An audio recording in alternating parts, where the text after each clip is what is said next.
পৃথিবীর ইতিহাসে উদাহরণে প্রাথমিক শিক্ষা বাধ্যতামূলক সেই বাধ্যতামূলক শিক্ষাকে বাস্তবায়ন করতে দিচ্ছে না। এই বর্তমান সচিব মহোদয়ের কাছে, বর্তমানের শিক্ষা কর্মকর্তাদের কাছে আমাদের হাত চালিয়ে আবেদন, আপনারা দয়া করে আমাদের প্রধান উপদেষ্টা মহোদয়ের পক্ষ থেকে যে চিঠি এসেছে সেই চিঠিকে আপনারা বাস্তবায়ন করুন, অনতিবিলম্বে বাস্তবায়ন করুন। আমাদের বেসরকারি প্রাথমিক শিক্ষা 4,100 করে আমাদের বিদ্যালয়কে জাতীয়করণ করে আমাদের এই শিক্ষকদের মুখে হাসি ফুটিয়ে তাদেরকে স্কুলে পাঠান এবং শিক্ষাদানের জন্য পাঠান। এই আশা আকাঙ্ক্ষা আমি করছি। আমরা এখানে এই সরকারের বিরুদ্ধে কথা বলিনি, আমরা সচিব মহোদয়ের বিরুদ্ধে কথা বলিনি, আমরা কথা বলতেছি এই দেশকে শিক্ষার মধ্যে আলোচনা করার জন্য, এদেশের জাতির মেরুদণ্ডকে শক্তিশালী করার জন্য। আমরা দেশকে ভালোবাসতে জানি, এদেশের শিক্ষকরা জাতি ও দেশ কারিগর। তাই আমরা এখানে এসেছি। আমরা আমাদের পাঠ্যক্রম থেকে আমরা বিরত থাকবো না, আমরা আমাদের কাজ চালিয়ে যাব। আমরা শিক্ষক, আমরা শিক্ষাদান করি, আমরা কোন রাজনীতি করি না, দর্শক আমরা কোন রাজনীতি করি না।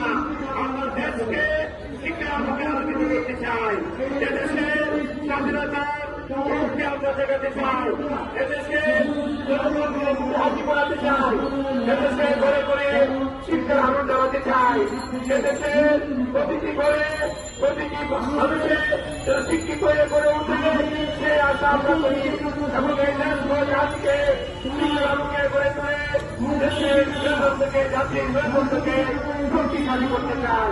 তাই আমরা এখানে প্রতিবার আসছি। আমরা শুধু বাংলাদেশের টেকনাফ থেকে তেতুলিয়া, রক্ষা থেকে পাতুরিয়া পর্যন্ত এই শিক্ষকগণ এখানে আসছেন।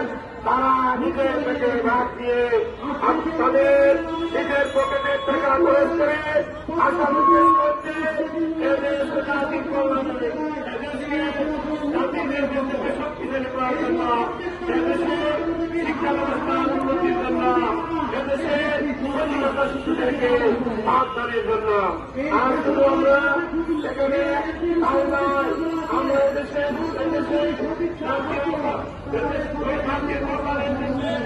আমরা আমাদের পকেটের টাকা বারবার খরচ করছি।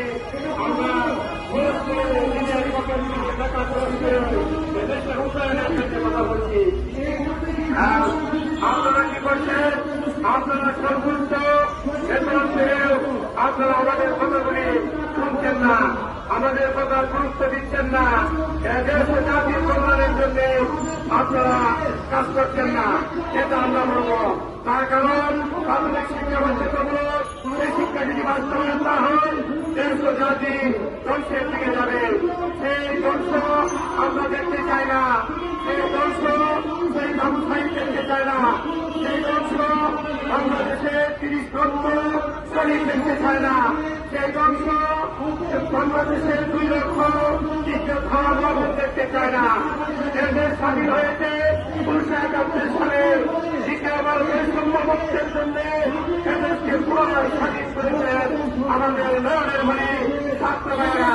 কিন্তু এখন পর্যন্ত বৈষম্য থাকবে, সেটা আমরা মানব না, আমরা মেনে নেব না। আর ছাত্র জনগণ মনের কথাই না।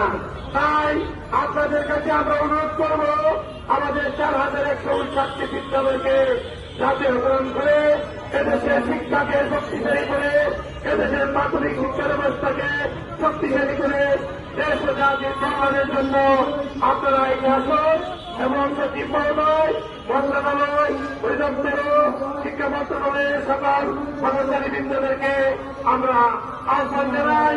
আপনাদের কাছে আমরা আহ্বান দিয়ে বলতে চাই, আপনারা এ ব্যাপারে কর্ণপাত করেন।